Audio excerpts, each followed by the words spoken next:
देवता ब्रह्मदेवाला प्रसन्न करून अजिंक्य होण्याचं वरदान प्राप्त केलं.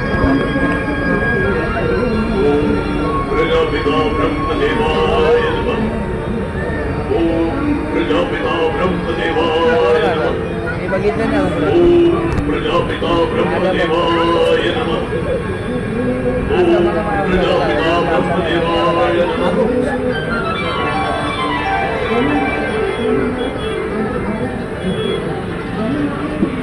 वत्स त्रिपुरासुर, डोळे उघड.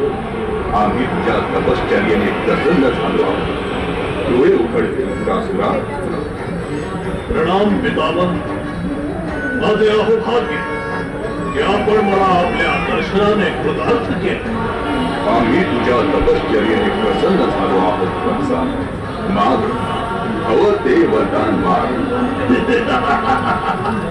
हे पितामह ब्रह्मदेव, जर तुम्ही माझ्या तपश्चर्येने प्रसन्न झाला आहात तर कृपा करून मला असे वरदान द्या की मी देवता, मनुष्य, स्त्री तसेच निशाचर या सर्वांमध्ये अजिंक्य आणि अभेद्य राहू शकेल.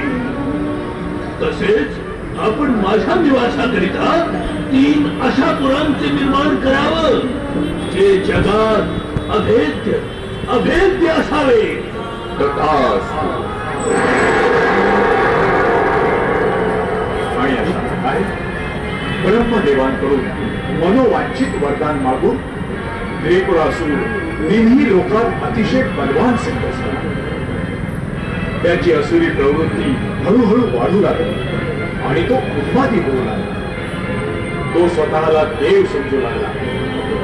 त्याने अधर्म तसेच अनितीचा मार्ग अवलंबून देवतागण तर दुसरीकडे पृथ्वी लोकावरील ऋषी मुनींचे यज्ञ होत असते.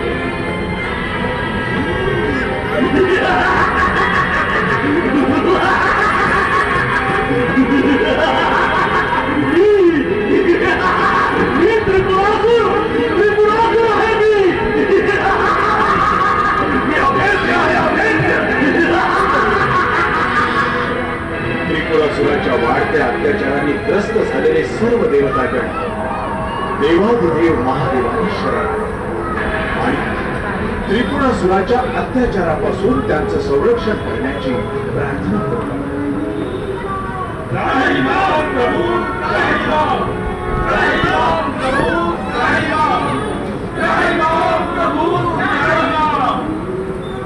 हे देवाधिदेव महादेव, आमचं रक्षण करा.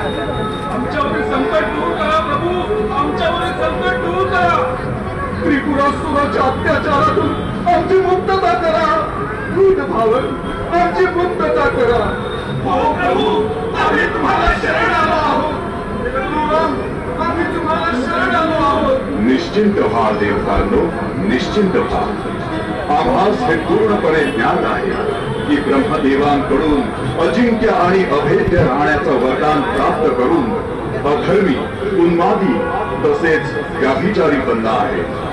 त्याला अचित अनुचित, धर्म अधर्म, नीती अनितीचे भानच राहिलेले नाही. तो स्वतःला सर्व शक्तिमान समजण्याची घोर चूक करत आहे. म्हणूनच आम्ही लवकरच त्या दुष्ट दैत्याचा वध करून तुम्हा सगळ्यांच्या दुःखाचं निवारण करू. अशा प्रकारे देवतांना दुःखी कष्टी झालेला पाहून महादेव क्रोधित झाले आणि त्यांनी त्रिपुरासुराचा वध करण्यासाठी प्रस्थान केले.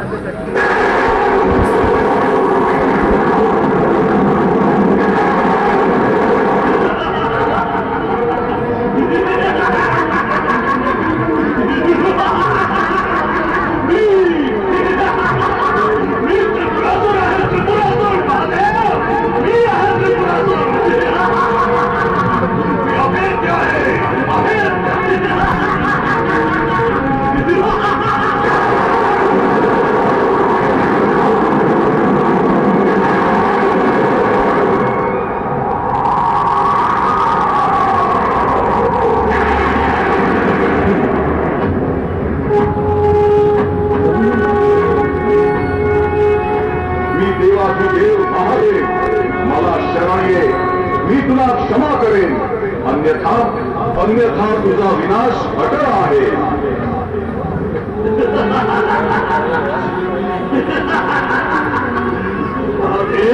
मी त्रिपुरासूर आहे, त्रिपुरासूर. कोणीही माझा विनाश करू शकत नाही. मी अजिंक्य आहे, अभेद्य आहे.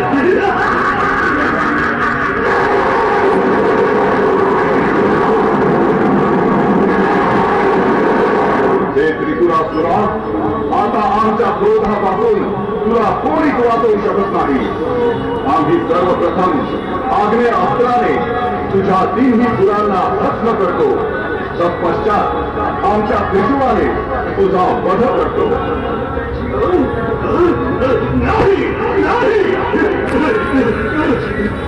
तुझा विनाश अटळ आहे त्रिपुरासुरा, तुझा विनाश अटळ आहे.